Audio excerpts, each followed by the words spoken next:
உறுப்பினர் படிவத்தை பெற்றுக்கொண்டு உங்களை கட்சியில் இணைத்துக் கொள்ளலாம்.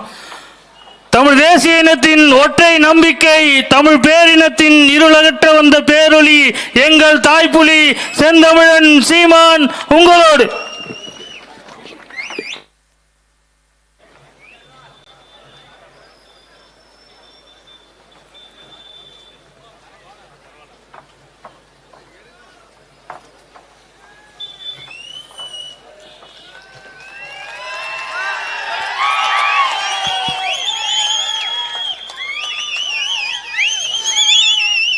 எங்களுடைய உயிரோடும் உணர்வோடும் கலந்து வாழுகின்ற அன்பு உறவுகள் அனைவருக்கும் வணக்கம்.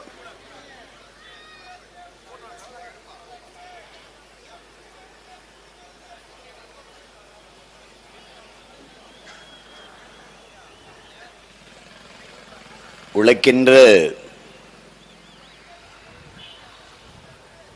அடித்தட்டு மக்களை ஒன்றிணைத்து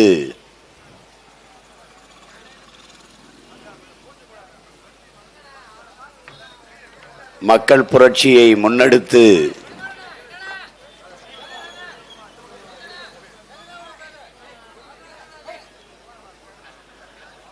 தமிழ் தேசிய இன மக்களின் உரிமையை மீட்டெடுக்க புரட்சி செய்த நம்முடைய தாத்தா கலியபெருமாள் அவர்கள் உலவிய மண்ணில்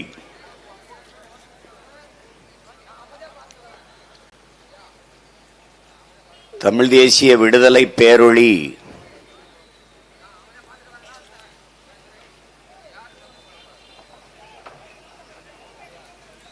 தமிழ் தேசிய விடுதலை படையினுடைய தலைவர், தமிழ் தேசிய அரசியலின் முன்னவர், நம்முடைய அண்ணன் பொன்பரப்பி தமிழரசன் அவர்கள் உலவிய இந்த மண்ணில் இரண்டு மகத்தான தலைவர்களின் மூச்சுக்காற்று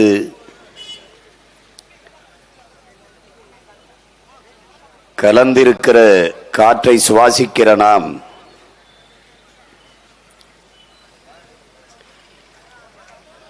அவர்கள் எந்த நோக்கத்திற்காக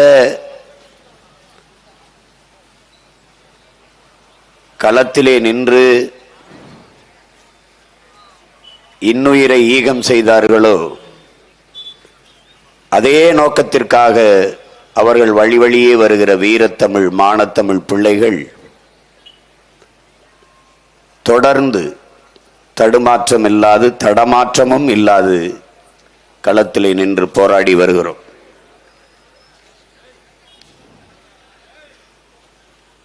பெருமைகள் பல நிறைந்த செந்துறை மண்ணில் செந்தமிழ் இனத்தினர் அனைவரும் கூடி சாதிவாரி கணக்கெடுப்பும் சமூக நீதியும் என்று கூட்டம் நடத்தி கொண்டிருக்கிறோம். இங்கே பேசிய என்னுடைய தம்பிகள் எல்லாம் குறிப்பிட்டார்கள். தமிழ் சமூகம் மட்டுமல்ல, ஒட்டுமொத்த மானுட சமூகத்தின் பெரிய எதிரியே சாதி மத உணர்ச்சிகள் தான். மானுட ஓர்மையை சிதைக்கிற பெரும் எதிரிகளாக இருப்பது சாதி மத பற்று என்கிற புற்றுதான். அதிலும் குறிப்பாக உலகில் முதல் மாந்தன் தமிழன், முதல் மொழி தமிழ் என்று தன் ஆய்விலே நிறுவிய நம்முடைய தாத்தா தேவினைய பாவாணர் அந்த கருத்தை ஒட்டி உலகெங்கிலும் பல்வேறு மொழியியல் ஆய்வறிஞர்கள், தொல்லியல் அறிஞர்கள், வரலாற்று பேர அறிஞர்கள் எல்லோரும் ஏற்றுக்கொண்ட ஒன்று உலகின் முதல் மொழி தமிழ், முதல் மாந்தன் தமிழன் என்று. தெற்காசிய முழுமைக்கும் பரவி வாழ்ந்தவர்கள் தமிழர்கள், மற்ற இனத்தவரெல்லாம் வந்து குடியேறியவர்கள் என்று அமெரிக்க ஹார்வர்ட் பல்கலைக்கழக பேராசிரியர் பெருமக்கள் டோனி ஜோசப்பும் ரிச்சர்டும் மார்ட்டினும் தங்களுடைய ஆய்விலே நிறுவினார்கள். இந்திய அரசியல் சாசனத்தை வகுத்து தந்த புரட்சியாளர், உலகத்தின் ஆகச் சிறந்த கல்வி மேதை, அறிவாசான் அண்ணல் அம்பேத்கர் அவர்கள் இந்திய துணைக்கண்டம் முழுமைக்கும் பரவி வாழ்ந்தவர்கள், தமிழை தாய்மொழியாக கொண்ட நாகர்கள். என்னுடைய மூதாதைகளின் மொழி கூட தமிழ்தான் என்று பதிவு செய்கிறார். இந்திய துணைக்கண்டம் முழுமைக்கும் பரவி வாழ்ந்த தமிழ் பேரினம், தெற்காசிய பகுதி முழுக்க பரவி வாழ்ந்த தமிழ் பேரினம் காலடியில் ஒடுங்கி குறுக காரணம் என்ன? தன் மொழியை விட பிறமொழி சிறந்தது என்கிற தாழ்வு எண்ணம், தன்னிடத்தில் இருப்பதை விட பிறரிடத்தில் இருப்பது உயர்ந்தது என்கிற சிந்தனை, தன்னின பகை, போர்க்குணமின்மை, அளவுக்கு மீறிய திரைக்கவர்ச்சி, இவையெல்லாம் பெரும் காரணமாக நின்று தமிழ் பேரினத்தை வீழ்த்தி இருக்கிறது. பிறர் சாதியை விட தன் சாதி உயர்ந்தது, பிறர் தன் மொழியை விட பிறர் மொழி உயர்ந்தது என்று. அடுத்தவன் மொழி எப்படி எனக்கு அறிவாகும் என்ற கேள்வியை இதுவரை ஒரு தமிழ் மகன் கூட எழுப்பியதே இல்லை.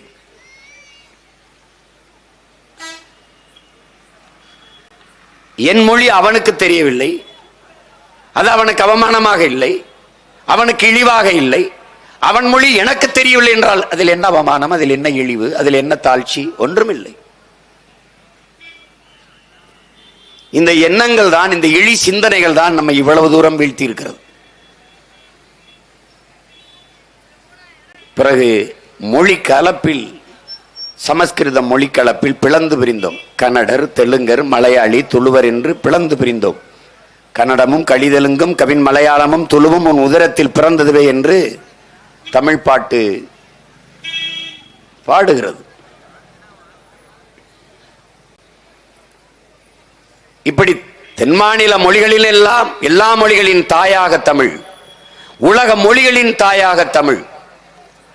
அந்த மொழியை தன் தாய்மொழியாக கொண்ட இனத்தின் மக்கள் தாழ்ந்து விழுந்ததற்கு காரணம் என்ன? மேலோங்கி நிற்கிற சாதி மத உணர்ச்சி. இங்கே வந்தவன் போனவனிடத்தில் நாட்டை கொடுத்து விட்டு 4-3 சீட்டுக்கு கைகட்டி மண்டிட்டு நிற்கிற கேவலம் ஏன் உருவானது? தமிழ் தேசிய இனத்திடத்திலும் இல்லாத ஒற்றுமை, தன்னைத்தானே தாழ்த்தி வீழ்த்திக் கொள்ளுகிற ஒரு இழிவான நிலை, கேவலமான நிலை.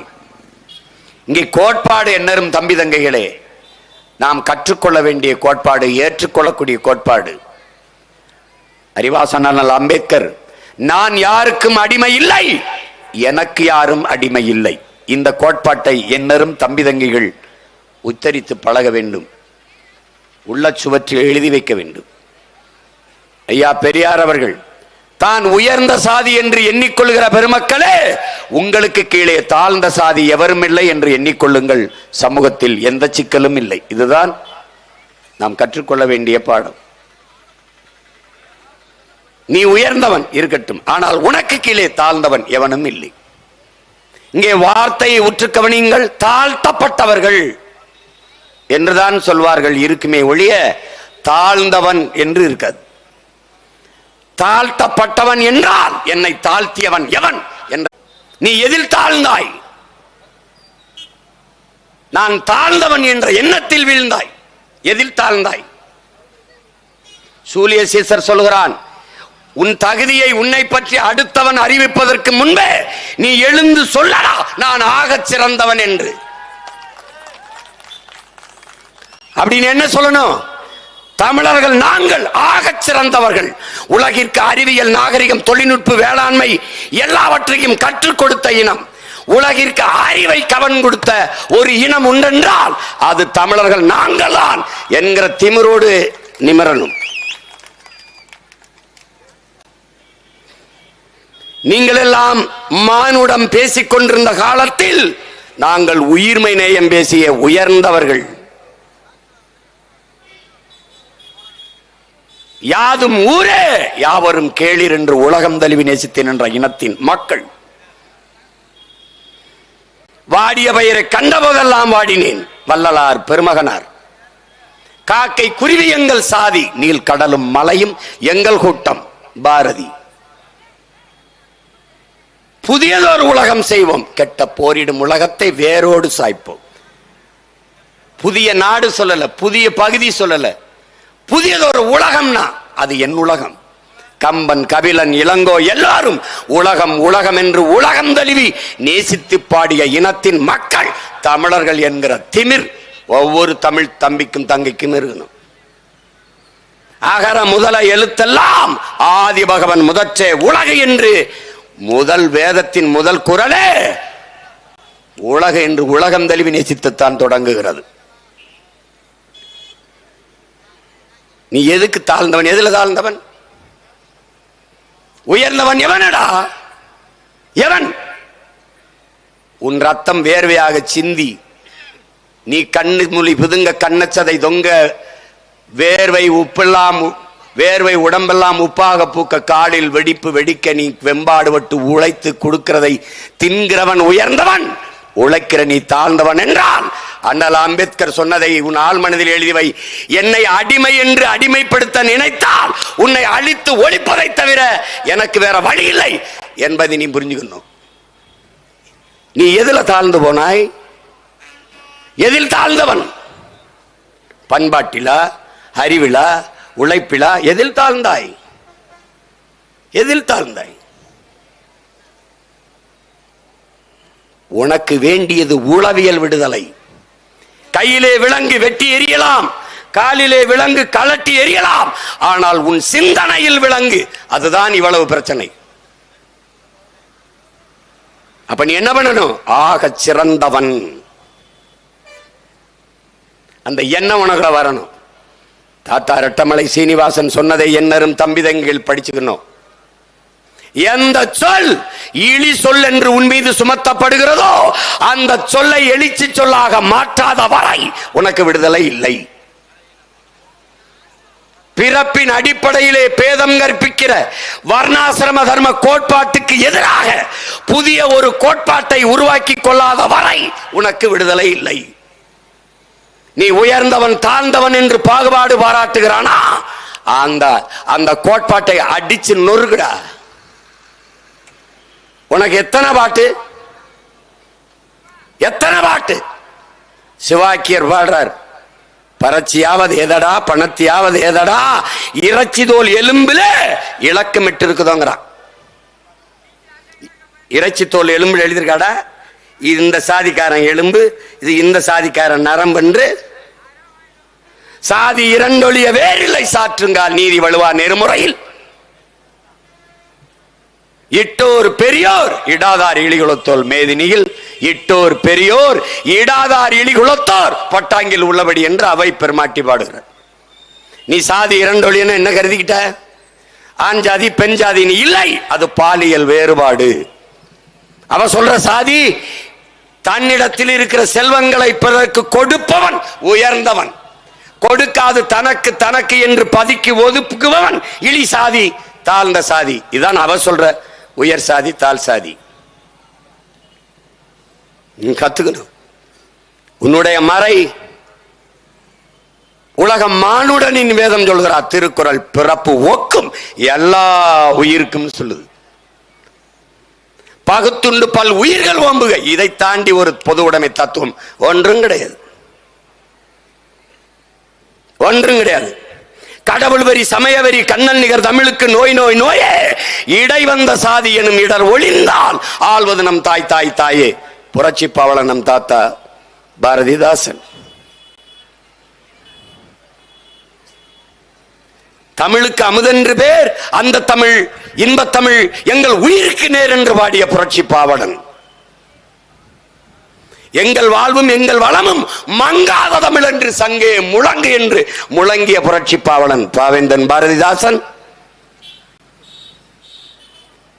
தமிழை தன் உயிர் என்று பாடியவன். சாதி ஒழித்தல் ஒன்று, நல்ல தமிழ் வளர்த்தல் மற்றொன்று என்றுதான் பாடினான். முதலில் தமிழ் வளர்த்தல் ஒன்று, சாதி ஒழித்தல் மற்றொன்று என்று பாடலை. ஏன் ஏன் சாதி ஒழித்தல் ஒன்று, நல்ல தமிழ் வளர்த்தல் மற்றொன்று, அப்படிதான் பாடினான்.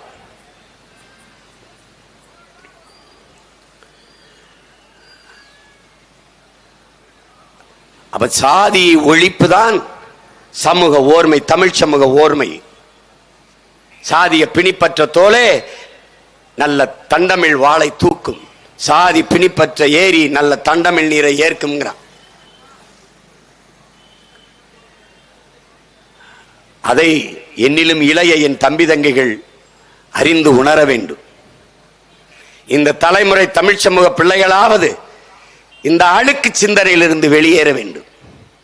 எண்ணற்ற பெருமக்கள் வாடிட்டான், எண்ணற்ற பெருமக்கள். சாதி இரண்டொழிய அவை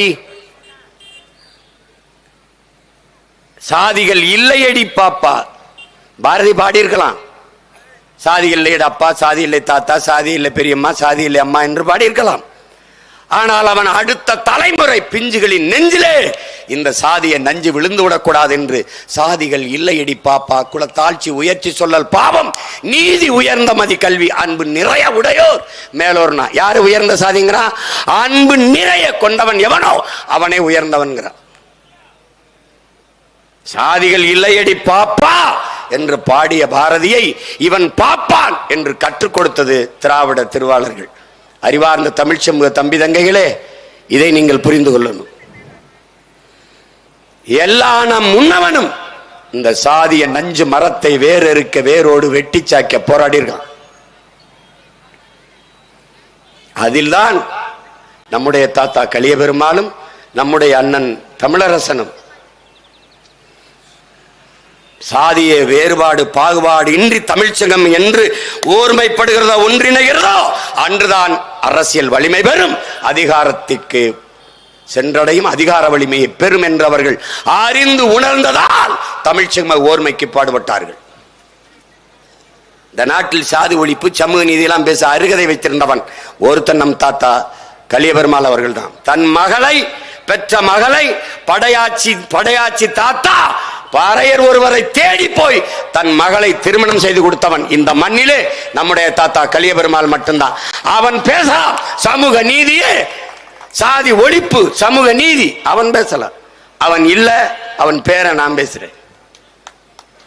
அதேதான் அண்ணன் தமிழரசன் முன்னெடுத்தார்.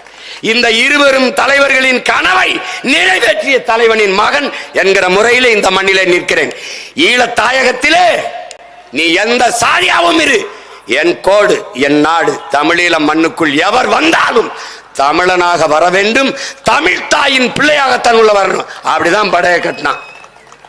அதனாலதான் அவ்வளவு பெரிய ராணுவத்தை எதிர்த்து வெறும் 20,000 வீரர்களை வைத்து 35 ஆண்டுகள் சண்டை போட முடிந்தது பிரபாகரனால் என்றால் ஓர்மை, ஒற்றுமை. 500 சிங்கள வீரனுக்கு ஒரு தமிழ் மறவனை நிறுத்தினான் என்றால் ஒற்றுமை. நீ என்னவா இரு, என் கோட்டுக்குள்ள என் நாட்டுக்குள்ள வந்தா தமிழ, அப்படிதான் வரணும். இன்னைக்கு அங்குலமா உங்க மகன் வளர்றேன், ஆனால் ஒரு நாள் இந்த பிள்ளைகளை விட்டால் உங்களுக்கு நாதி இருக்காது, ஒண்ணும் இருக்காது. வீட்டில் போய் மல்லாக்கப்படுத்தி யோசிச்சு பாரு, உனக்கு என்ன இருக்குன்னு. படிக்க கல்வி இருக்கா, படிச்சா வேலை இருக்கா, குடிக்க நீர் இருக்கா, சுவாசிக்க நல்ல காற்று இருக்கா, அந்த காற்று தூய காற்று தானா, நீ குடிக்கிற நீர் குடிக்கிற தன்மையோடு இருக்கா, சாப்பிடுகிற உணவு நஞ்சில்லாமல் இருக்கா, என்ன இருக்கிறது, என்ன வச்சிருக்க, உனக்கு நிக்க இடம் இருக்கா, இது உன்னுடைய பூமி தானா, படிச்சா வேலை இருக்கா, ஒண்ணும் கிடையாது. இந்த அரசியல் உனக்கானதா, இந்த நாட்டில் இருக்கிறது ஆளுகிற அதிகாரம் உனக்கானதா? இல்லை, இல்லை.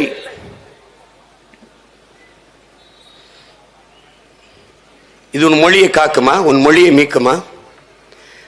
தமிழகத்தின் தமிழ் தெரு, இங்க இருக்கிற வணிக நிறுவனங்களின் பெயர் பலகை ஒரு தடவை படி, ஏதாவது தமிழ் இருக்கா பாரு.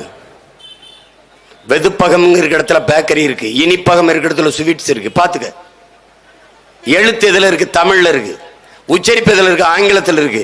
இதுக்கு பேர் என்ன? தமிங்கிலம், தங்கிலீஷ். நீ ஒரு புது மொழியை உருவாக்கி உன் முகத்தை நீயே கற்களால் அடித்து அடித்து அடித்து சிதைத்துக் கொண்டிருக்கிறாய். என் உடன் பிறந்தவனே, சீமான் முகம் சிதைந்து செத்தால் அவன் பிணத்தை அடையாளம் காட்ட முடியாது. அதுபோல உன் மொழி சிதைந்து அழிந்தால் உன் இனத்தை அடையாளம் காட்ட முடியாது என்கிற வரலாற்று உண்மையை நீ கற்றுக்கொள். நீ இவ்வளவு காலமாக சாதி மதங்களாக பிளந்து பிரிந்து நின்றாய். நீ சாதித்த ஒன்றை சொல். இறங்கி இப்படியே நான் வீட்டுக்கு செல்கிறேன். ஒன்றை சொல். இப்படி நின்று இதை சாதிச்சோம் சொல்லு, சொல்லு, ஒன்னு சொல். தமிழன் எவன் வந்தாலும் சாதி கேட்கிற, தமிழன் இல்லாத யார் வந்தாலும் அப்படியே தலைமை ஏற்கிற. உனக்கிட்ட இருக்கிற நோய், இந்த நோய்க்கு எந்த மருத்துவரும் மருந்தளிக்க முடியாது. நீயே சாப்பிட்டு திருந்திக்கிட்டா தான். உன் முதுகுல ஒட்டி இருக்கிற சாதி அழுக்கை நான் சொரண்டி கழுவினால், சொரிந்து கழுவினால், தேய்ச்சி கழுவினால் கோபம் வரும். நீயே தேய்ச்சி கழுவிக்க. உன் முதுகுல இருந்தா கழுவிடலாம். உன் மூளைக்குள்ள படிந்து இருக்கிற அழுக்கு, அதுல இருந்து வெளியில வா. எல்லாம் சரி, அப்புறம் சாதி வாரி என்ன சொல்ற? சாதியை ஒழிக்க இருக்கிற கடைசி கருவியே சாதி வாரி கணக்கெடுப்பு எடுத்து இடஒதுக்கீடு கொடுக்கிறதா. நீ எப்படி ஒழிப்ப சீமான்? எல்லாருக்கும் உண்டானது எல்லோருக்கும் கிடைத்து விட்டால் அதான்டா சமூக நீதி. எல்லாருக்கும் உண்டானது எல்லாருக்கும் கிடைச்சிருச்சுன்னா ஏன் போட்டி? ஒரு எளிய கோட்பாடு என் உடன் பிறந்தவர்களே. நாம கேட்பது, 5 பேர் இந்த வீட்டிலே இருக்கிறார்கள், 5 பேருக்கான சாப்பாடு அனுப்பிடு. 50 பேர் அந்த வீட்டிலே இருக்கிறார்கள், 50 பேருக்கான சாப்பாடை அனுப்பிவிடு. இப்ப போட்டி இல்லை, பொறாமை இல்லை. ஆனால் 50 பேர் இருக்கிற வீட்டிற்கு 5 சாப்பாடை அனுப்புவதும், 5 பேர் இருக்கிற வீட்டிற்கு 50 சாப்பாட்டை அனுப்புவதும் சமூக நீதி அல்ல, சமூக அநீதி. இதனால் தான் பிரச்சனை. ஒரு குடும்ப அட்டைக்கு 10 கிலோ அரிசி.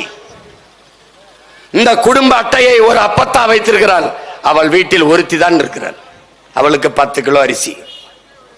பக்கத்து வீட்டிலே 10 பேர் இருக்கிறார்கள். அப்பா, அம்மா, அண்ணன், தங்கை, இப்படி 10 பேர் இருக்கிறார்கள். 10 பேர் இருக்கிற அந்த குடும்ப அட்டைக்கும் 10 கிலோ அரிசி தான். இது நியாயமான பங்கீடா? சம பகிர்வா? இதுதான் நம்முடைய கேள்வி. அதுதானே சமூக நீதினு என்ன நினைக்கிற? இங்க பேசிய தம்பிகள் எல்லாம் என் கருத்தை தான் வலியுறுத்தி பேசினார்கள். நீ எண்ணி கொடு, எடுத்து கொடுக்காதே. நீ அளந்து கொடு, அள்ளி கொடுக்காதே. இதுதான் எங்கள் கோட்பாடு. இதான் எங்க கோட்பாடு. இந்த நாட்டில் இடஒதுக்கீட நாங்க தான் பெற்றுக் கொடுத்தோம், நாங்க தான் கற்றுக் கொடுத்தோம், அள்ளி கொடுத்தோம், கிள்ளி கொடுத்தோம், ஒன்னும் புடுங்கல. இதை சாதித்த ஒரே ஒரு மகன் நம்முடைய ஐயா ஆனமுத்தவர்கள் என்பதை அறிவார்ந்த தமிழ் சமூக தம்பிதங்கைகள் ஒற்றை மகனின் தொடர் போராட்டத்தின் வெற்றிதான்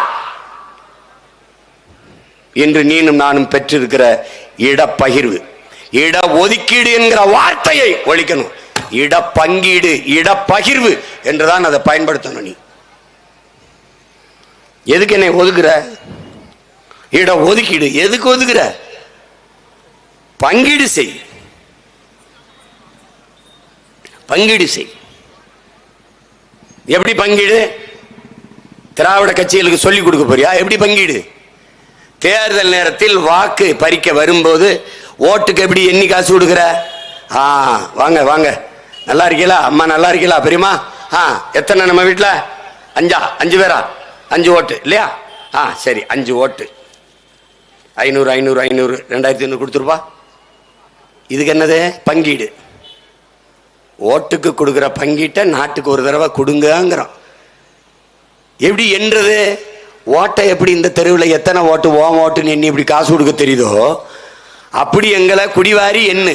படையாச்சி எவ்வளவு, பறையர் எவ்வளவு, முதலியார் எவ்வளவு, செட்டியார் எவ்வளவு, நாடார் எவ்வளவு, கோணார் எவ்வளவு, உடையார் எவ்வளவு, கவுண்டர் எவ்வளவு எண்ணு. குயவர் எவ்வளவு, குறவர் எவ்வளவு, ஒட்டர் எவ்வளவு எண்ணு. போயர் எவ்வளவு, முடி திருத்துகிற மருத்துவர் குலம் எவ்வளவு, துணி வெளுக்கிற வண்ணார் குலம் எவ்வளவு, என்னடா எண்ணி கொடு. எங்க ஐயா 10.5 கேட்கிறாரா? கொடுக்காத. என்ன இல்லைங்க 10.5க்கு மேல வருதுங்க 15 கொடு. இல்ல 10.5 இல்லைங்க அதுக்கு குறைவா வருது 8 தான் வருது கொடு. எங்க ஐயா எதிர்த்தா என்னை வந்து கேள். பல முறை எங்களுடைய போற்றுதற்குரிய பெருந்தகை மருத்துவர் ஐயா ராமதாஸ் அவர்கள் என்ன சாதி வாரி கணக்கெடு கணக்கெடு என்கிறார். நீ நம்ம கொடை வள்ளலுக்கு பிறந்த கோமகன் மாதிரி இருந்தா நீ எடுத்துக்க என்ன கூறுகட்டி வைக்கிறன்னு கத்தரிக்காயா வெண்டைக்காயாடாது. என்னுடைய உரிமை. இந்த நிலம் என்னது, இந்த அரசியல் இந்த அதிகாரம் என்னது.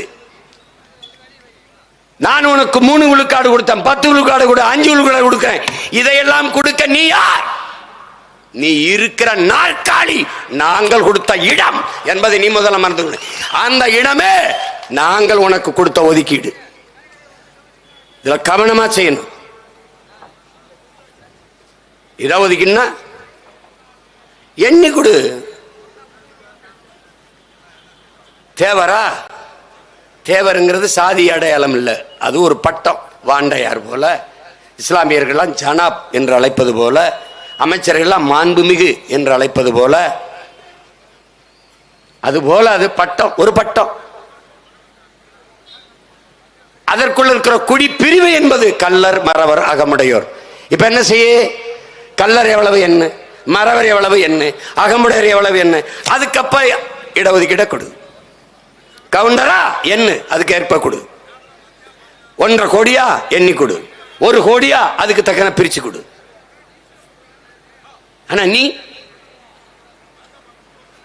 எந்த வழியில் நீங்க சமூக நீதியை பேசுகிறீர்கள்? நாட்டிலே ஒவ்வொரு சாதிக்கும் எவ்வளவு எத்தனை அமைச்சர்? அறிவார்ந்த தம்பி தங்கைகளே, நாட்டிலே ஒவ்வொரு சாதிக்கும் எத்தனை அமைச்சர்? ஆனால் ஒரே வீட்டிலே 2 அமைச்சர். அப்பா முதலமைச்சர், மகன் ஒரு விளையாட்டுத்துறை அமைச்சர், நாளை துணை முதலமைச்சர். ஒரே வீட்டிலே 2 அமைச்சர். நாட்டிலே ஒவ்வொரு சாதிக்கும் எத்தனை அமைச்சர்? எண்ணி பார்த்துக்க. இங்க எங்க சமூக நீதி, சரியான பிரதிநிதித்துவம் எங்கே இருக்கிறது?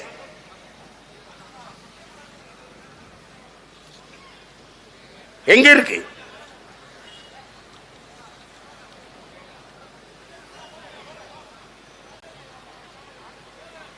தம்பி தம்பி உங்களுக்கு என்ன தம்பி பிரச்சனை? உங்களுக்கு என்ன பிரச்சனை? இங்க நிக்கிறவங்களால பிரச்சனை இருக்கா? உங்களுக்கு பிரச்சனை இருக்கா தம்பி? பிறகு எதுக்கு நீங்க பேசிட்டே இருக்கீங்க? என்ன உங்க பிரச்சனைன்னு சொல்லுங்க. நிக்கிறவனால உங்களுக்கு என்ன பிரச்சனை? போக்குவரத்து இடையூறு இருக்கா? இடையூறு இருக்கா? பின்ன உன் மகனுக்கும் மகளுக்கும் தான் நான் பேசிக்கிறேன், உங்க பிள்ளைக்கும் சேர்த்தா நான் பேசிக்கிறேன். தேவையெல்லாம் பேசிக்கூடாது. அவன் நின்று கேட்டு போற அமைதியா இருக்கான்ல. மற்ற கட்சியில மாதிரி குடிச்சு விட்டு கல்ட்டா பண்ணிட்டு இருக்கானா? இல்ல பேசிக்கிட்டு இருக்கும்போது அங்க 3 சீட்டு விளையாடிட்டு இருக்கானா? என்னது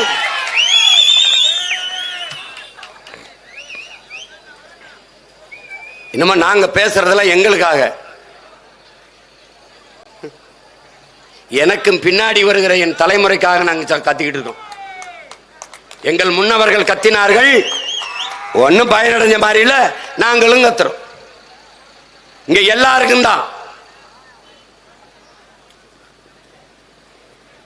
அப்ப எது சரியான சமூக நீதியாக இருக்க முடியும்? அப்ப சாதிவாரி கணக்கெடுப்பு எடுத்து சமூக நீதி உரிய இடப்பகிர்வை கொடுத்து விட்டால் சாதி ஒளிந்து விடுமா என்றால் ஒளிந்து விடும். தம்பி, நத்தைக்கு எதுக்கு கூடு தேவைப்படுகிறது? எதற்கு தேவைப்படுகிறது? கூடு இல்லை என்றால் எல்லாம் தொட்டு தொட்டு பிடிச்சு பிடிச்சு கொன்னுடுக. அப்ப ஆபத்து வரும்போது படக்கென்று ஒரு கூட்டுக்குள் மறைகிற தேவை வருது. புழுக்கு எதுக்கு கொடுக்கு முளைக்குது? அதை பிடிச்சு பிடிச்சு நசுக்கி கொண்டு வருவ. அப்ப அது தன்னை தற்காக்க ஒரு கொடுக்கு தேவைப்படுது. இது போலதான் இங்கே சாதி அமைப்புகள், சாதிய கூட்டங்கள், குழுக்கள் உருவாக காரணம். நாம சாதியா ஒன்னா இருந்தா தான் ஏதாவது கேட்டு பெற முடியுங்கிற நிலையை உருவாக்கி வைத்திருக்கிறீர்கள். அப்படி இல்லை, என் முன்னாடி உட்கார்ந்திருக்க எல்லாருக்கும் கல்வி, கல்விக்கேற்ற வேலை, வேலைக்கேற்ற சம்பளம், அதை கொண்டு வாழ்கிற பெருமை மிக்க வாழ்வு வந்துட்டால் எவனும் சாதியை பற்றி சிந்திக்கவோ அதுக்காக போராடவோ பெருமை பேசவோ நேரம் இருக்காது. அவனுக்கு உண்டானது கிடைச்சிருச்சுன்னா நான் என் வயிறு நிறைஞ்சிருச்சுன்னா எதுக்கு ஊடாமட்டு சொத்தை படிக்க போறேன்? எதுக்கு பறிக்க போறேன்? எனக்கு வேண்டியது கிடைச்சா அடுத்தவன்ட்ட எதுக்கு எடுக்க போறேன்? எதுக்கு திருட போறேன்?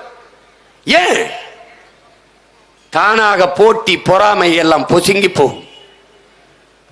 எல்லோருக்கும் சம வாய்ப்பு வர வேண்டும் என்றால் குடிவாரி கணக்கெடுத்து எண்ணி கொடுக்க வேண்டும் என்பதுதான்.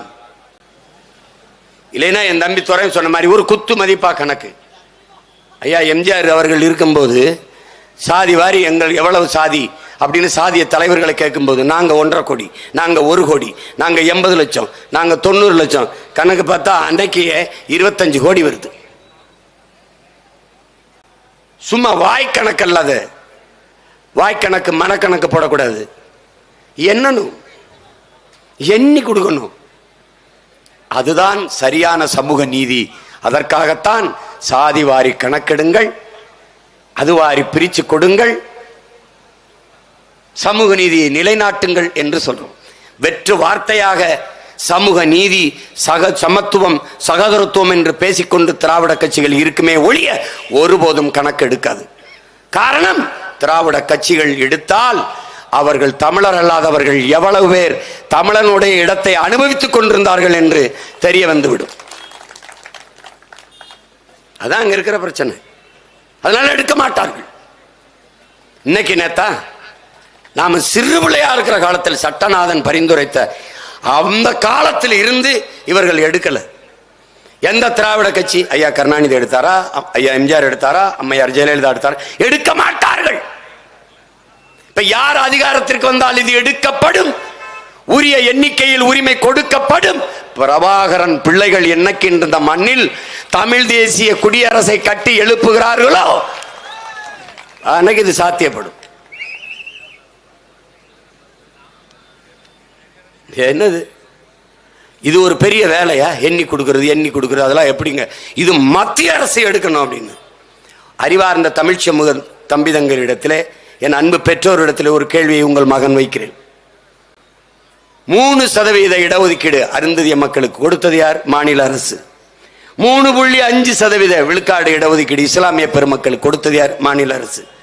10.5 விழுக்காடு படையாட்சிக்கு கொடுத்தது யார்? ஐயா எடப்பாடி பழனிசாமி, மாநில அரசு.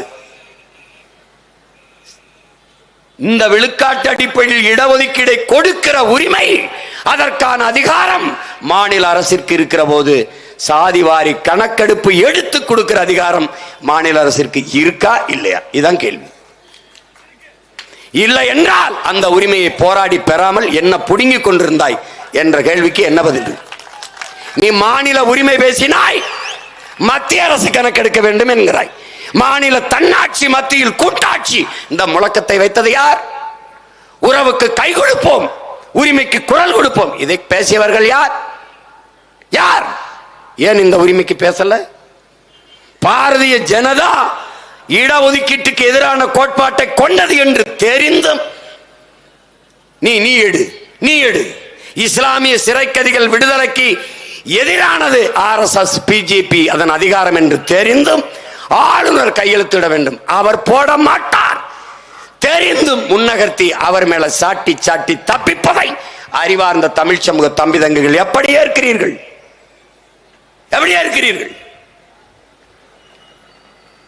நிதிஷ்குமாரால முடியும், உங்களால் முடியாதா? அது வழக்காகி தடை வெட்டப்பட்டிருக்கு. ஏன்? அவன் ஒரு உச்ச வரம்பு வச்சிருக்கான், ஒரு மார்ஜின், ஒரு எல்லை, 50 விழுக்காடு அப்படின்னு. ஆனால் அவர் 63 விழுக்காடு போயிட்டார், 63 விழுக்காடு கொடுத்துட்டார். அதனால அது செல்லாதுங்குது. ஆனால் அவர் அதை ஏற்க தயாரா இல்லைங்கிறது. உச்ச நீதிமன்றம் சொன்னது எல்லாத்தையும் நீங்க கேட்க போறியா? இல்ல மற்ற மாநிலங்கள்லாம் கேட்டிருக்கா? தம்பியே தங்கைகளே, காவிரியில் தமிழர்களுக்கு உரிய நீரை கொடு உச்ச நீதிமன்றம் கேட்டதா? கர்நாடகா முல்லை பெரியாற்று அணை பாதுகாப்பாக இருக்கிறது, தமிழர்களுக்கு உரிய நீரை பங்கிட்டு கொடுங்கள் உச்ச நீதிமன்றம் கேட்டதா? கேரளா நீட்டு தேர்வை எழுதலாம் உச்ச நீதிமன்றம் கேட்க போகிறதா? தமிழ்நாடு கேட்கறதுக்கு பதில் யார்கிட்ட இருக்கு? இந்த கேள்விகள் உங்களுக்குள் எழுதால் நீங்கள் என் உடன் பிறந்தவர்கள். இல்லை என்றால் நான் ஒன்னும் சொல்ல முடியாது. என்னைக்கு இந்த கேள்வி உனக்குள் எழுதோ அன்னைக்கு என்னிடத்தில் வா. உனக்காக உன் அண்ணன், உன் உடன் பிறந்த உன் தம்பி, உன் பிள்ளை காத்திருப்பேன். நீ என்னைக்கு கோவப்பட்டிருக்க? ஏன் இந்த கேள்விகள் உனக்குள்ள வரல? இப்ப விட்டுற போறியா? தமிழ்நாடு அப்படி இல்ல. 69 விழுக்காடு. மண்டல் கமிஷன், மண்டல் என்கிற ஒருவரின் தலைமையிலே ஒரு குழு அமைக்கப்பட்டு இந்த உரிமை பெறப்பட்டிருக்கின்றால் தமிழ் மண்ணில் பிறந்த பெருமகன் நம்முடைய ஐயா ஆனமுத்து என்ற ஒற்றை மகனின் உழைப்பு என்பதை அறிவார்ந்த தமிழ் சமூக தம்பிதங்கள் புரிந்து கொள்ளணும். எல்லாம் சொந்தம் கொண்டாடுவான். ஆனமுத்துக்காக பேச இன்று யாரும் இல்லாமல் இருக்கலாம். பேசியவர், பாராட்டியவர் எங்கள் ஐயா மருத்துவர் ராமதாஸ் அவர்கள். அவர் பாராட்டு கூட்டம் போது முன்னிருக்கையிலே இருந்து கைதட்டியவன் இந்த மகன் சீமான் என்பதை நீங்கள் கவனத்தில் வைத்துக் கொள்ள வேண்டும்.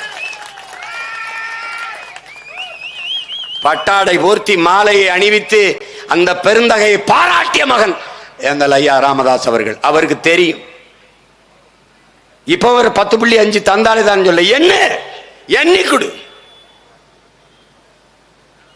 நீ ஏமாத்திக்கு இருக்க, பூச்சாண்டி கட்டிக்கிட்டு இருக்க, நீ 10.5 இங்க பாரு, இதெல்லாம் எடுத்து வச்சிருக்க, என்ன அண்ணன் பார்த்து படிக்குதுன்னு சும்மா வாய்க்கணக்கா சொல்றேன்னு நினைச்சிடக்கூடாதுல்ல.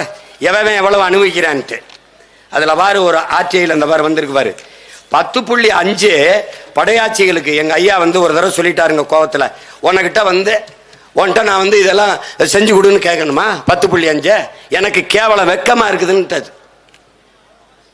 10,000 பேர் இல்லாத ஒரு சாதி எங்களை இத்தனை வருஷமா ஆண்டுகிட்டு இருக்கேன்னு வச்சிட்டாரு. அதுக்கு எவனோ ஒருத்தனை விட்டு தகவல் அறிவு உரிமை சட்டையில் நாங்கள் எடுத்து சட்டத்தில் எடுத்து நாங்கள் சொல்றோம் 10.5 விட அதிகமாக படையாட்சியில் அனுபவித்துக் கொண்டிருக்கிறார்கள். நாங்கள் ஆர்டிஐயில் கேட்டோம், கேட்டு நாங்கள் சொல்றோம், உங்களை அவர் ஏமாத்துறாரு, 14 விழுக்காட்டுக்கு மேலே படையாட்சியில் அனுபவித்துக் கொண்டிருக்கிறார்கள் தகவல் அறிவு உரிமை சட்டம் சொல்லுதுன்னு. இந்த பாருங்க இருக்கு பாருங்க, என்னுடைய தம்பி மகிழன் தன் வலையொலியில் போட்டிருக்கான், எடுத்து பாருங்க, வலையொலியில் இந்த பாருங்க. அதில் 2008 திருச்சியை சேர்ந்த ஓய்வு பெற்ற துணை கலெக்டர், துணை மாவட்ட ஆட்சியர் முத்தையன் டிஎன்பிசி இடம் அந்த வன்னியர்களுக்கு எத்தனை பணியிடங்கள் ஒதுக்கப்பட்டன என்று ஆர்டிஐ மூலம் கேட்டதற்கு அது தகவலை தர மறுத்து விட்டது. இப்ப எங்களை சேர்ந்த ஒருவர், என் தம்பி அறிவன், இந்த உண்மையிலே வன்னியர்களுக்கு 10.5க்கு மேல பயன்பாட்டில் இருக்கா, இடஒதுக்கீடு இருக்கா, 14 விழுக்காடு இருக்கா அப்படிங்கிற தகவல் அறிவு சட்டையில் போட்டு கேட்டதுக்கு இந்த தகவலை நீங்க யாருக்கும் கொடுத்தீங்க, அப்படி யாருமே கேட்கல, நாங்க எந்த தகவலையும் நாங்க யாருக்கு அனுப்பலைன்னு தகவல் அறிவு உரிமை சட்டம் சொல்லியிருக்கு. அப்படின்னா அது எந்த தகவல் அறியத்திலிருந்து நீ எடுத்து நீ ஒரு அதிகாரத்தில் இருக்கிற நீ எப்படி பொய்யா பரப்புற? ஒரு சமூகத்தை, தமிழ் சமூகத்தின் பெரும்பான்மை தமிழ் சமூகத்தை எப்படி ஏமாத்துற நீ? தொழில்துறை அமைச்சர், தமிழ்நாட்டின் தொழில்துறை அமைச்சர், முதலமைச்சர் 2 பேரும் சேர்ந்து 10 லட்சம் கோடி அந்நிய முதலீட்டை கொண்டாந்துருக்கோம். அதை வச்சு 31 லட்சம் பேருக்கு வேலை வாய்ப்பை கொடுத்துருக்கோம்னு நீங்க 2 பேரும் பேசிட்டே இருக்கிறீங்க. இப்ப நான் இதே தகவல் அறிவு உரிமை சட்டத்துக்கு கேட்டிருக்கேன், உண்மையிலே 10 லட்சம் கோடி உள்ள வந்திருக்கா, அதுல 31 லட்சம் பேருக்கு வேலை வாய்ப்பு கொடுத்துருக்கலான்னு. இல்லைன்னு சொல்லிடுச்சு, அடுத்த நாள் உங்க மேல வழக்கு போடுவேன், சொல்லு ஏன் போய் சொன்ன? எவ்வளவு பெரிய ஏமாத்துங்க, எவ்வளவு பெரிய ஃப்ராடு, அயோக்கியத்தனம். தகவல் அறிவு சட்டம் சொல்லிடுச்சு 14 விழுக்காட்டுக்கு மேல படையாட்சி அணிவிக்கிறது. நீ உண்மை பேசுற, எங்க ஐயா போய் பேசுறாரு, அப்படித்தானே? அப்படித்தானே? ஏமாற்று. அருந்ததிய மக்களுக்கு உள்ஒதுக்கீடு அவர் எங்க அண்ணன் அதியமான் ஆதித்தமிழர் இயக்கத்தினுடைய தலைவராக இருக்கிறாரு. அவர் இந்த அருந்ததிய சமூகத்தில் ஒரு தலைவர். அவர் சொல்றாரு பாருங்க, நாங்கள் தனி ஒதுக்கீடு தான் கேட்டோம், தனி இட ஒதுக்கீடு தான் கேட்டோம், உள் ஒதுக்கீடு கேட்கல. தம்பி நல்லா விளைஞ்சுக்கணும், SC ST, scheduled tribes, scheduled caste, பழங்குடி மக்களுக்கும் ஆதி தமிழ் குடிகளுக்கும் 18 விழுக்காடு போராடி பெற்றுத்தந்த பெருமகன் யார்? நம்ம ஐயா தான். ஒற்றை மகனாக ஊரா போய் எல்லா மாநில முதலமைச்சர்கள், எல்லா மாநில தலைவர்கள், எல்லா அரசியல் கட்சி தலைவர்களையும் சந்தித்து பேசி பல காலங்கள், இவர்களைப் போல பெரிய செல்வன் தான், கோடீஸ்வரன்லாம் கிடையாது, ஒரு ஜிப்பா, ஒரு கருப்பு துண்டு, ஒரு செருப்பை போட்டுக்கிட்டு போய் பேசி பேசி பேசி குடியரசுத் தலைவர் எல்லாத்தையும் பேசி அன்னைக்கு பிரதமராக வந்த ஐயா விபி சிங்கால் நிறைவேற்றப்பட்டது 69% மண்டல கமிஷன். மண்டல் தலைமையிலே ஒரு கமிஷன், ஒரு குழு அமைக்கப்பட்டதே ஆணமுத்து என்கிற மகத்தான பெருமகனின் போராட்டத்திற்கு கிடைத்த வெற்றி. அதில் பெற்ற உரிமை 18 விழுக்காடு தேவேந்திரர், பறையர் இவர்கள் எல்லாருக்கும், பழங்குடி மக்களான குறவர், ஒட்டர் எல்லாருக்கும், போயர் எல்லாருக்கும் சேர்த்து இந்த 18 விழுக்காட்டிலே 3 விழுக்காடு அருந்ததியர் சமூகத்திற்கு எடுத்து கொடுத்தவர் ஐயா கருணாநிதி. அவர்கள் கேட்டது தனி இட ஒதுக்கீடு, நீங்கள் கொடுத்தது எங்களுக்குள் இருந்து உள் ஒதுக்கீடு. தம்பி தங்கைகளே, நானே நெளிஞ்ச தட்டில் 5-6 பருக்கைகளை போட்டு சாப்பிட்டு கொண்டிருக்கிறேன். எனக்கே இது பத்தலை. இதுல 2 எடுத்து இன்னொருத்தனுக்கு கொடுத்து விடுவது எந்த வழியில் நியாயம்? பக்கத்தில் ஒருத்தன் சட்டி சட்டியா ஆக்கி பிரியாணி தின்று இருக்கும்போது நான் இத்தனின்னு ஒரு வேளை கஞ்சி நெளிஞ்ச தட்டில் போட்டு குடிச்சுக்கிட்டு இருக்கிறத எடுத்து இன்னொருத்தனுக்கு கொடுப்பதை எப்படி நீங்கள் சரியான பங்கீடாக பார்க்குறீங்க? எப்படி பார்க்குறீங்க? எங்கிருந்து கொடுக்குது? இங்கிருந்து தான் கொடுக்கணும்னா இப்ப பொருளாதார அடிப்படையில் பின்தங்கிய மக்களுக்கு 10 விழுக்காட்டை எங்கிருந்து எடுத்து கொடுக்கிறீர்களோ அங்கிருந்து தான் அருந்ததிய மக்களுக்கு நீங்க 3 விழுக்காடு இல்ல 15 விழுக்காடு வேணாலும் நீங்க அங்கிருந்து தான் கொடுத்துருக்கணும். ஏன் கொடுக்கல? ஏன் கொடுக்கல?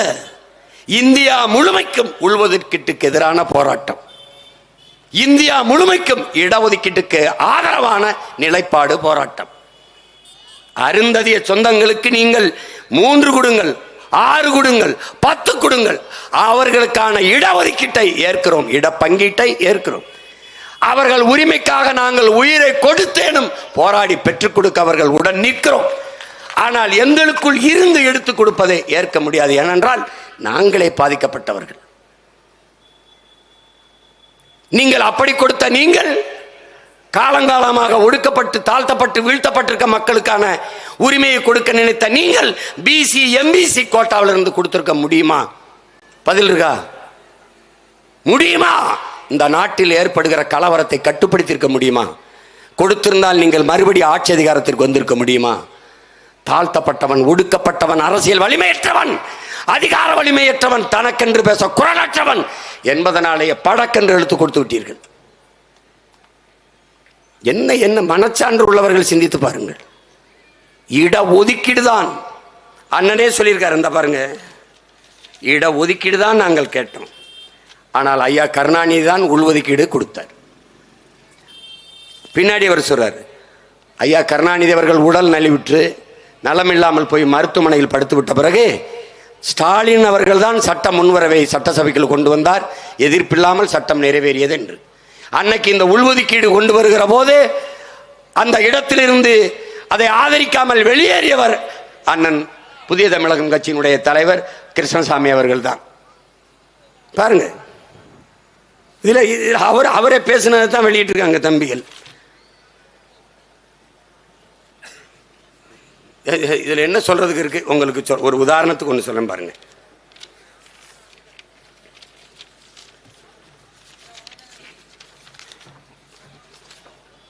அது ஒண்ணுதான் இப்ப குறையா இருக்கு. வணக்கங்கிறார். இங்க பாருங்க, இந்த பாருங்க, யூனிவர்சிட்டி ஆஃப் மெட்ராஸ் சென்னை, அதுல வாய்ப்பு பாருங்க, 2010 92 வாய்ப்பு ப்ரொஃபஸருக்கு. அது பாருங்க, இந்த வேலை வாய்ப்புல அதுல 20 எஸ்சி ஏ, அதாவது எஸ்சியில அருந்ததி இருக்கு 20 இடம். எஸ்சி பறையர் தேவேந்திரருக்கு ஒண்ணுமில்ல முட்டை. இந்த பாருங்க இருக்கு பாருங்க தம்பி. இதில் நான் வாய் கணக்கா சொன்னா நம்ப மாட்டேன், எடுத்துட்டு வந்திருக்கேன். இந்த ஸ்டாலின் மாதிரி பார்த்து படிக்கிறேன்னு நினச்சிக்கிறாத, இதை நான் பார்த்து படிச்சாதான் நீ நம்புவ. இங்க பயிரு.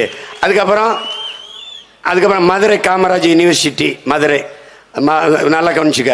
அது 2010 7-10 2010 25 இடம். அதில் 6 இடம் அருந்ததி இருக்கு. ஒரு முட்டை பறையருக்கு, தேவேந்திரருக்கு, குறவருக்கு, எல்லாம் பார்த்துக்க நீ மற்றவனுக்கு. இதில் என்னன்னா 18 விழுக்காட்டில் 3 விழுக்காடு அவங்களுக்கு போயிடுது. மீதி 15 விழுக்காடு தான் நமக்கு. அந்த 15 விழுக்காடை வைத்திருந்தும் நீ முட்டை தான். அந்த முட்டையை கூட பொறிச்சு சாப்பிடலாம், இதை ஒன்றும் பிடுங்க முடியாது. ஒன்றும் புரியுதா?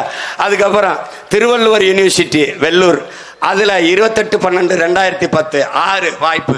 அதில் 3 அருந்ததியர் சமூகம், 3 இல்லை 2 அருந்ததியர், மற்றவர்கள் ஒன்றும் இல்லை. யாரு? ஆதி தமிழ் குடிகள் பறையர் ஒன்றும் இல்லை, தேவேந்திரருக்கு ஒன்றும் இல்லை. அதுக்கு பாரதிதாசன் யூனிவர்சிட்டி திருச்சி, அது 2010 10க்கு 12 இடம் பாரதிதாசன் யூனிவர்சிட்டியில். அதில் 3 அருந்ததியர், நமக்கு மற்றவர்களுக்கு பறையர் தேவேந்திரர் முட்டை. அதே மாதிரி மதுரை காமராஜ் யூனிவர்சிட்டி மதுரை 2010 15 இடம், அதில் 2 அருந்ததியர். இப்படி எல்லாமே 3 விழுக்காடை வைத்திருக்கிற அவர்கள் பெற்ற இடத்தை இந்த ஆதி தமிழ் குடிகள் பறையர் தேவேந்திரர் பெறல.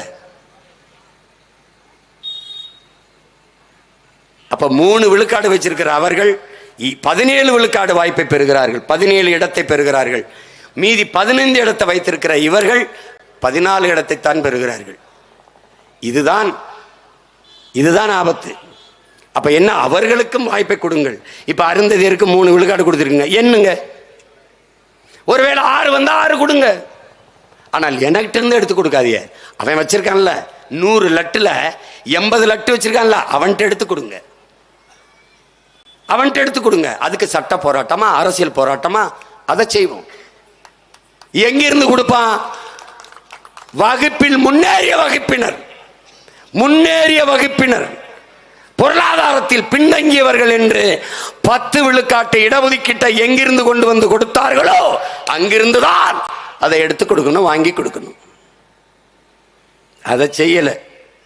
இது ஏன் நீங்க பேச மறுக்கிறீங்கன்னு கேளுங்களேன், கேளுங்க. ஓட்டு போயிரும்.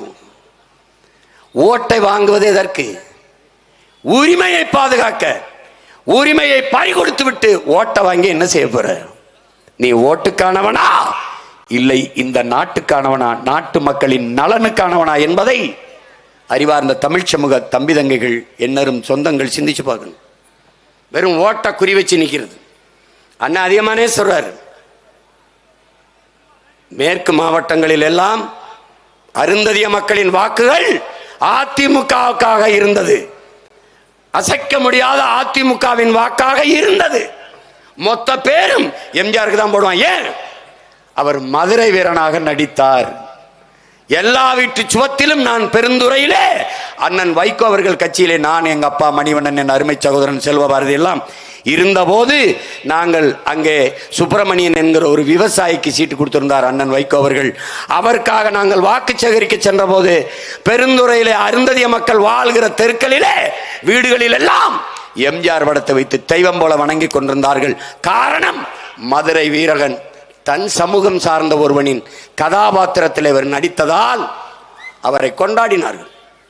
அதனால் அந்த மக்கள் தங்களின் தெய்வம் என்று போற்றி எல்லா வாக்குகளையும் அதிமுகவுக்கு செலுத்தி வந்தார்கள். இப்போது அந்த வாக்கு திமுகவுக்கு திரும்பி இருக்கிறது. காரணம் இந்த உள்ஒதுக்கீடு தான். நான் சொல்லல, அண்ணன் அதிகமானவர்கள் சொல்லியிருக்காங்க, அந்த தாளில் இருக்கு. அதுக்கு மேல பார்த்து படிச்சா எனக்கு அசிங்கன்னு வச்சுட்டேன். நான் படிச்சுட்டதுனால சொல்றேன். இப்ப நானா பேசுறேன்னு தெரிஞ்சுப்பீங்கன்னா, அது தாள் வச்சிருந்து தாங்க பேசுறாரு, ஆதாரத்தோட தாங்க பேசுறாரு. இப்ப நாளையிலிருந்து என்ன தெரியுமில்ல, நம்ம பக்கம் இருக்கிற நியாயம் உண்மையெல்லாம் பேசுறது இல்ல, சங்கி. அது பெரியார் ஐயாவே சொல்றாரு, நல்லதை சொல்ல வந்தீங்கன்னா நீ நாத்திகம்பா, இல்லைன்னா நக்சலைட்டும்பா. அது மாதிரி நீ எந்த நல்லதை சொன்னாலும் சங்கி. நாம சங்கி, அவன் லுங்கி இல்லைன்னா அங்கி. இது ரெண்டுல ஏதோ ஒண்ணு. திமுகவை நீ எதிர்த்திட்டீங்கன்னா சங்கி தான். நாம சங்கி 100 ரூபா காசுக்கு அவங்கள தொங்கி, யாருக்கு 100 ரூபா காசுக்கு அவங்கள தொங்கி, ஐயோ என்ன பத்த அம்மா, இனிமேலாம் உங்களுக்கு ஒரு கஷ்டம் இல்லை. ரொம்ப கஷ்டம்னா 100 ரூபா வந்துடும். இது ஒரு கொடுமை. நீங்கள் என்னிலும் இளைய என் தம்பி தங்கைகள், இருபுறம் இருக்கிற சிறுவர்கள் ஒன்று தெரிஞ்சுக்கணும். இட ஒதுக்கீடுங்கிற முறை ஏன் வந்தது? இது திடீர்னு ஒன்று வரல. இந்த பொருளாதாரத்தில் பின்தங்கியவர்களுக்கும் கொடுக்க வேண்டும் என்ற கோட்பாடு இருக்குல்ல, என்ற கருத்தியல் இருக்குல்ல, அப்பவே இருந்தது. அப்ப யார் இருந்தா? அண்ணல் அம்பேத்கர் இருந்தார். யாரோட பிரதிநிதியாக இருந்தார்? இங்கே கூடியிருக்கிற எல்லோருடைய குரலாக ஒற்றை மகன் இருந்தான், புரட்சியாளர் அண்ணல் அம்பேத்கர் அவர்கள். அறிவார்ந்த தமிழ் சமூக மக்கள், நேர் அவர்கள் அமைச்சரவையிலே பல தர்க்கம் நடக்கிறது. ஒடுக்கப்பட்ட, பிற்படுத்தப்பட்ட, தாழ்த்தி வைக்கப்பட்ட குடிகளின் சார்பாக ஒற்றை மகன் முழங்கினார். இந்த இடஒதுக்கீடு என்கிற கோட்பாடு ஏழை பணக்காரன் என்ற நிலையில் இருந்து வரவில்லை. உங்கள் முன்னால் நிற்கிற மகன் சீமான் இந்த தெருவில் நடக்கக்கூடாது என்பது நான் ஏழை என்பதற்காக அல்ல. இந்த குளத்தில் குளிக்கக்கூடாது என்று தடை இருந்தது நான் ஏழை என்பதற்காக அல்ல. இந்த கோயிலுக்குள் நான் நுழையக்கூடாது என்று இருந்தது நான் ஏழை என்பதற்காக அல்ல. எங்க அப்பத்தா முளையை வெளியே தொங்க போட வேண்டும் என்று இருந்தது நான் ஏழை என்பதற்காக இல்ல. முட்டிக்கு மேலே என் தாத்தனும் பாட்டனும் வேட்டியை கட்ட வேண்டும் என்ற நிலை இருந்தது நாங்கள் ஏழை என்பதற்காக அல்ல. தாழ்த்தப்பட்டவர்கள், தீண்டத்தகாதவர்கள் என்பதாலே கல்வி எனக்கு மறுக்கப்பட்டது ஏழை என்பதற்காக அல்ல. சாதி இழிசாதி மகன், ஈன பிறவி, தீண்டத்தகாதவன் என்பதற்காக. இதனால் எதன் அடிப்படையில் கல்வி, வேலைவாய்ப்பு, அரசியல் அதிகாரம் மறுக்கப்பட்டதோ அதன் அடிப்படையிலே அது எங்களுக்கு வழங்கப்பட வேண்டும் என்பதற்காக கொண்டு வரப்பட்ட ஒன்றுதான் இடஒதுக்கீடு என்பதை என்னிலும் என் இளைய தம்பி தங்கைகள் புரிஞ்சுக்கணும். நீ பஞ்சாயத்துனா என்ன என் தம்பி தங்கைகளே? என்னை ஒருவன் செருப்பால் அடித்து விட்டான், பஞ்சாயத்து கூடியிருக்கு, அதுக்கு என்ன தண்டனை? என் செருப்படுத்த அவனை ஒரு தடவை அடிக்கிறது தான், அதான் சரியான நீதி. நீ என்னை செருப்பால் அடித்து இழிவுபடுத்தினாய், அதே செருப்பால் ஒரு தடவை உன்னை அடிச்சு இப்படிதான்டா எனக்கு அவமானமா இருந்தது என்று காட்டுவதான். எதன் பொருட்டு எனக்கு இந்த உரிமையை பறித்தாயோ அதன் பொருட்டே நீ தரணுங்கிறதான். அதான்டா ரிசர்வேஷன் கோட்டா, அதான்டா இதை ஒடிக்குது. நீ ஏழை பணக்காரன் இல்லை. என்னரும் தம்பி தங்கைகளே, எனதருமை பெற்றோர்களே, ஏழையாக இருக்கிற சீமான் நாளை அதானி அம்பானியாக மாறிவிட முடியும். பொருளாதார அளவுகோல் மாறும். ஆனால் இந்தியாவின் முதல் பணக்காரனாக நான் வந்தாலும் நான் பறையன், நான் அருந்ததியன், நான் இளிமகன், நான் சாணான் என்பதில் மாற்றம் வராது. அதனால இதை ஒழிக்க துடிக்கிறோம். President of India Ramnath Kovind இந்திய நாட்டில் முதல் குடிமகனாக ஆன பிறகும் அவன் கோயிலுக்குள்ள போக முடியல. ஒரு மரத்து நிழல்ல கீழே குடும்பத்தோட இருந்து யாகம் வளர்த்து சாமியை கும்பிட்டு போயிட்டான். அப்ப பிரசிடென்ட் ஆஃப் இந்தியாவானது புடுங்கிறதுக்காடா? எங்கடா ஒளிஞ்சிச்சு உன் சனாதனம்? எங்கடா வந்தது சமத்துவம்? எங்கடா வந்தது சகோதரத்துவம்? அன்டச்சபிலிட்டி இஸ் கிரைம்னு போஸ்ட் கார்டில் எழுதி வச்சு புடுங்கிறதுக்காடா எழுதி வைக்கிற? எதுக்கு? தீண்டாமை மிகப்பெரிய பாவம் என்று பாடத்தில் எதுக்குடா கற்பிக்கிற? எங்கடா இது? எங்க இது? பறையன் தொட்டு கொடுத்த காசை வாங்காம போய்வியாடா? பரதேசி பழ வாங்கி நல்லா மடிச்சு சட்டைகளை வச்சுக்கிறீல்ல? சொல்லு. நான் உழைச்சி விளைய வச்ச கத்தரிக்காய் இனிக்குது, வெண்டைக்காய் இனிக்குது, நீயே விளைய வச்சு சாப்பிடு, ஒரு தடவை சாப்பிடு. அப்புறம் எப்படி இருக்கு? இன்னைக்கு president of India Droupadi Murmu, நாட்டின் முதல் குடிமகள். அதானி வீட்டில், அத்வானி வீட்டிலே படம் இருக்கு, தட்டி பரவாயில்ல, அத்வானி வீட்டில் மோடியும் அத்வானியும் உட்கார்ந்து பேசுறாங்க. 2 ஆண் மக்கள், அருமை தம்பி தங்கைகளே, அத்வானியும் மோடியும். பிரதமர் ஆஃப் இந்தியா, பிரதமர் நல்லா கவனிச்சுக்க, பிரைம் மினிஸ்டர் ஆஃப் இந்தியா இவர் அத்வானி, முன்னாள் ஹோம் மினிஸ்டர், துணை பிரதமராக இருந்தவர் வந்து உட்கார்ந்து. நாட்டின் முதல் குடிமகள் திரௌபதி முர்மு அந்த ஓரத்தில் ஒரு மூலையில் கைகட்டி நின்று கொண்டிருக்கிறாள். ஆனால் இவர்கள் வெளியிலே வந்து கத்துவார்கள், என் தம்பி, என் தங்கச்சி, பாரதம் மாதா கி ஜெய். நாட்டின் முதல் குடிமகள் 2 ஆண் மகன் உட்கார்ந்துருக்கான், நின்றுகிட்டு இருக்காடா. என்னடா சமூக நீதி? எதுக்குடா இதை ஒடுக்கி கேட்டோம்? எதுக்கு கேட்டோம்? புதிய பாராளுமன்ற கட்டடம் திறக்கும் போது அவளை ஏன்டா கூப்பிடல? குடியரசுத் தலைவியே ஏன்? தீண்டத்தகாதவள். கோயிலுக்குள்ள உள்ள போய் கும்பிடுறான்டா, கட்டையை கட்டி வெளியில் நிக்க வச்சிருக்காண்டா முதல் குடிமகளை. எங்கடா இருக்கு சமத்துவம்? இங்க ஏழை பணக்காரனடா, தாழ்ந்த சாதி, உயர்ந்த சாதி, அதை நொறுக்கணும். அதுக்கு தான்டா இந்த போராட்டம். அதுக்கு தான். வேற நின்று ஏழை பணக்காரன் முடியாது. இளையராஜா, எங்க அப்ப இளையராஜாவை தாண்டி இந்த உலகத்தில் ஈடு இணையற்ற இசை மேதை கிடையாது. நான் ஆதாரத்தோட என்ன தர்க்கம் பண்ணி வெல்றா பார்ப்போம். வெல்றா.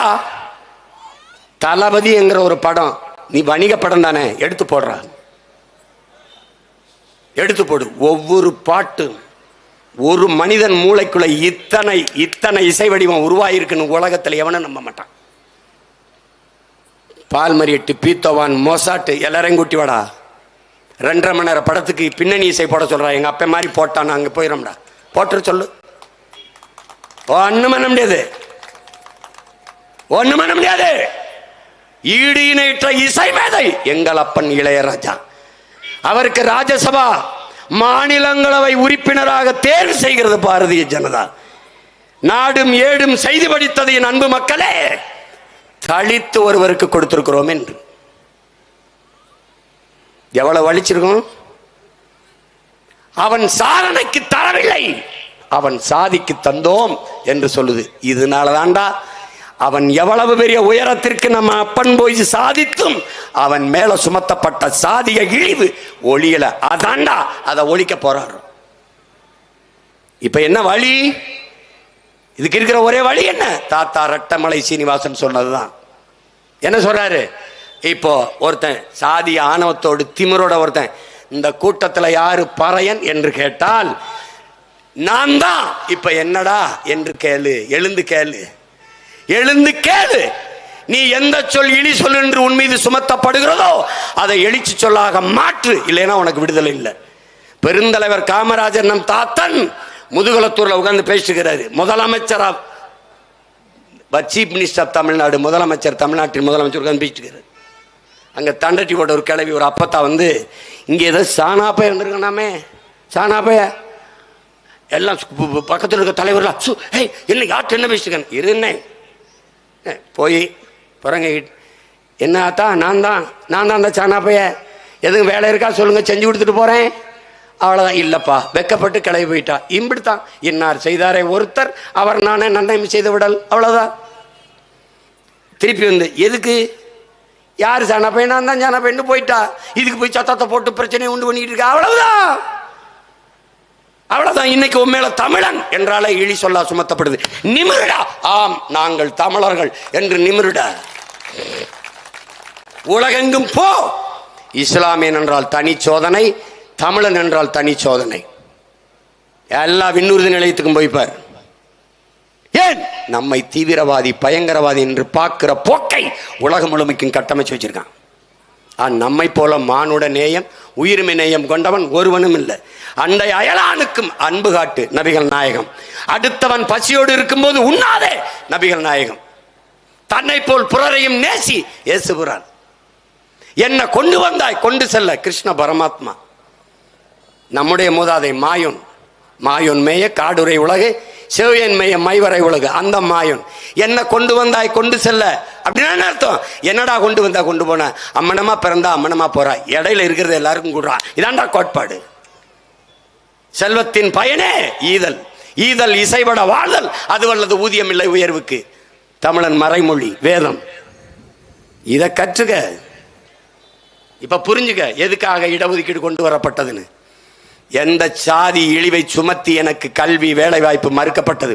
படிக்க கூடாதுன்னா, படித்தால் நீ நல்ல செய்திகளை கேட்டா, வேதம் படிக்கும் போது கேட்டினா காதல ஈயத்தை காய்ச்சி ஊத்தணும்னா, நீ படிச்சிட்டினா படிச்சுட்டு வேலைக்கு போக கூடாது. செருப்பு தைக்கிற மயன் செருப்பு தான் தைக்கணும், துணி வெளுக்கிற மயன் துணி தான் வெளுக்கணும், பானை செய்கிற மயன் பானை தான் செய்யணும், பணம் ஏறுற மயன் பணம் தான் ஏறணும். இதெல்லாம் என்ன குலக்கு, இதைத்தான் செய்யணும், மாற்றி செய்யக்கூடாது. மீறி நீ படித்து வேலைக்கு வரணும்னு நினைத்தால் அடுத்த ஜென்மத்தில் வாயாலே தின்று வாயாலே மலம் கழிக்கும் வௌவால் முகம் கொண்ட மைத்ராச ஜோதிகன் என்கிற பேயாக பிறப்பாய். மனு தர்மம் எழுதி வச்சிருக்கு. எதுக்கு மனு தர்மத்தை எதுக்குற? இதுக்கு தான் எதிர்க்கிற. வௌவாலை பார்த்திருக்கியா? ஒரு கோரமாக இருக்கும் அந்த முகம். அந்த முகம் கொண்ட மைத்ராச ஜோதிகன் என்கிற பேயா பிறப்பாயின்னு. இப்போ நம்ம முன்னோர்கள் வராங்கடா. அது ஒருத்தர் இல்லை, மார்க்ஸு லெலினு ஏங்கல்ஸு இங்கர்சாலு அம்பேத்கர் புத்தன் பூலே எல்லாம் வரான். கிளம்பி பெரிய அறிஞன்லாம் வரான். ஏய் செத்த பிறகு நாயா போ பேயா போ, இப்போ படித்து மனுஷனா போனா. இதாண்டா கதை. அதை எல்லாரும் பேசுறான். படிக்காத ஒருத்தன் வந்தான், நம்ம தாத்தா காமராஜ். தெருவுக்கு தெரு பள்ளிக்கூடம் கட்டி படிக்க வச்சான். இவன் வந்தான், தெருவுக்கு தெரு குடிப்பகம் கட்டி குடிக்க வச்சான். ரெண்டு தாண்டா இது. இப்ப புரியுதா எதுக்கு இடஒதுக்கீடுன்னு? பொருளாதார அளவுகோல் மாறிவிடும், ஏழை பணக்காரன் ஆகிவிடலாம். ஆனால் எந்த உயரத்திற்கு போனாலும் நான் தாழ்ந்தவன் தான். இங்க பாரு, குடிச்சிட்டு வீதியில நின்று ஒருத்தன் கீழே விழுந்து வேட்டி சட்டையெல்லாம் உறிஞ்சி விழுந்து பிறண்டாலும் அவன் உயர் சாதியா இருக்கான். நான் குடிக்க மாட்டேன், கட்டிய மனைவி தவிர வேற ஒரு பெண்ணை நினைக்க மாட்டேன், ஊழல் லஞ்சம் பெற மாட்டேன், ஒழுக்கமா இருப்பேன். இதை தாண்டா அம்பேத்கர் சொல்றாரு. மனிதனின் செயல்பாடு பண்புகளில் இருந்து உயர்ந்தவன் தாழ்ந்தவன் பிரி, யார் சிறந்தவன் சிறப்பில்லாதவன் என்று பிரிங்கிறாரு. நான் கல்வி கற்றிருக்கிறேன், ஒழுக்கமானவன், உண்மை பேசுவேன், நேர்மையா இருப்பேன், பொய் பேச மாட்டேன், களவு செய்ய மாட்டேன், பிறர்மனை நோக்க மாட்டேன், ஊழல் லஞ்சம் செய்ய மாட்டேன், மது இருந்த மாட்டேன், மானுட குலம் ஒழுக்க விதிகளுக்கு வைத்திருக்கிறபடி நான் வாழ்றேன். அப்படின்னா இவன் யார்? இவன் தான்டா உயர்குடி பிறந்தோன், நற்குடி மகன், இவன் தான் உயர்ந்தவன். இது எல்லாம் செய்வேன். 10 பொண்டாட்டி கட்டுவேன், 5 பொண்டாட்டி வைப்பேன், வப்பாட்டி மயனுக்கலாம் பதவி கொடுப்பேன், கோடி கோடியா கொள்ளையடிப்பேன், ஊரை சுரண்டி கொழுப்பேன். இவன் தாண்டா அயோக்கிய பை, இழிசாதி, ஈன மகன். நீ இவனை கொண்டாடிட்டு அவனை தாழ்ந்தவங்கிற எப்படி இருக்கு? சாதியை கடந்து நீ சாதி பார்க்குற, நாங்கள் அதை விட்டுட்டு எதையாவது சாதிக்க பார்க்குறோம். இது 2 தான் இருக்கிற வேறுபாடு. நீ மதம்ங்கிற, அதை கடந்து நாங்கள் மனிதம்தான் புனிதம்ங்கிறோம். இதுதான் கோட்பாடு. அதனால தான் அண்ணன் என்ன சொன்னேன், சாதி பார்த்து பழக மாட்டோம், சாதி பார்ப்பவனோடு பழகவே மாட்டோம் என்று நான் சொன்னதற்கு காரணம் அதுதான். இப்பவும் சொல்றேன், மறுபடியும் தேர்தலில் நிற்பேன். இந்த செந்துறையில் வாழ்கிற மக்கள், அரியலூர் மாவட்ட மக்கள், ஜெயங்கொண்டத்தில் அல்லது குன்னத்தில் இல்லை இந்த பெரம்பலூரில் இருக்கிற மக்கள் மறுபடியும் இந்த பிள்ளைகளுக்கு சாதி பார்த்து போற்றாதீங்க. நாங்கள் தமிழர்கள், தமிழ்தாயின் பிள்ளைகள், உங்கள் மக்கள், உங்கள் பிள்ளைகள், உங்களுக்காக வந்திருக்கிறோம் என்ற உணர்வு, அந்த உறவு, அந்த சிந்தனை இருந்தால் எங்களுக்கு வாக்கு தாருங்கள். அப்ப சாதியே இல்லையா சீமான்? இருக்கிறது. எனக்கும் சாதி இருக்கு, உங்களுக்கும் சாதி இருக்கு. என்ன சாதி? என் செய்ய நினைத்தாய் விதியே விதியே, என் செய்ய நினைத்தாய் என் தமிழ் சாதியை என்று பெரும்பாவளன் பாட்டன் பாரதி பாடிய தமிழ் சாதி நம் சாதி என்று உறக்கச் சொல். எங்கள் சாதி தமிழ் சாதி. நாங்கள் ஒரு தாய் பிள்ளைகள், தமிழ் தாயின் பிள்ளைகள். என் மொழி ஒன்று, அவன் மொழி ஒன்று. என் உணர்வு, என் மொழி, என் கலை, என் இலக்கியம், என் பண்பாடு, என் இறை எல்லாம் ஒன்று. அவனும் நானும் ஒன்று. யாரு மேலே கீறினாலும் ரத்தம் ஒன்றுதான். ஆக மொத்தம் நீயும் நானும் 10 மாதம்தான். இதுதான் நாம் ஏற்றுக்கொண்டு இயங்க வேண்டிய தத்துவம். சாதி வாரி கணக்கெடுப்பு எடுத்து சமூக நீதியை நிலைநாட்டினா நிலைநாட்ட மாட்டார்கள். அதற்காக வேணும் அன்னை தமிழ் சமூகம் அரியணை ஏற வேண்டும். தமிழ் வாழ வேண்டும் என்றால் தமிழன் ஆள வேண்டும் என்கிற புரிதல் என்னிலும் இளைய என் தம்பி தங்கைகளுக்கு இருக்க வேண்டும். அதனால்தான் இந்த கோட்பாட்டை வலியுறுத்துகிறோம். சாதிவாரி கணக்கெடுப்பு எடுங்கள், குடிவாரி உரிய உரிமையை கொடுங்கள், சமூக நீதியை நிலைநாட்டுங்கள் என்று. இதனால்தான் சாதிவாரி கணக்கெடுப்பு சமூக நீதி என்ற தலைப்பிலே இந்த மாபெரும் பொதுக்கூட்டத்தை நாம் தமிழர் பிள்ளைகள் நடத்தி இருக்கிறார்கள். என்னிலும் இளைய என் தம்பி தங்கைகளே, எதிர்கால தமிழ் சமூகத்தை மாற்றி படைக்க காத்திருக்கிற இளைய தலைமுறை புரட்சியாளர்களே, என் உயிர் தமிழ் சொந்தங்களே, உங்கள் அனைவருக்கும் என் அன்பும் வணக்கமும். புரட்சி எப்போதும் வெல்லும். உங்கள் பிள்ளைகள் எங்களின் வெற்றி அதை சொல்லும். இலக்கு ஒன்றுதான், இனத்தின் விடுதலை. தமிழ்தாய் வாழ்க, தலைவர் பிரபாகரன் வாழ்க, நாம் தமிழர்.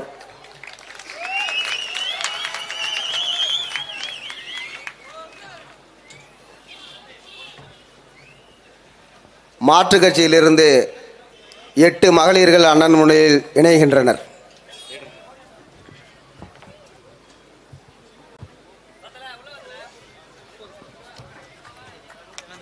மட்டும் ஏத்துக்கணும், எல்லாரும் வந்துட போறாங்க.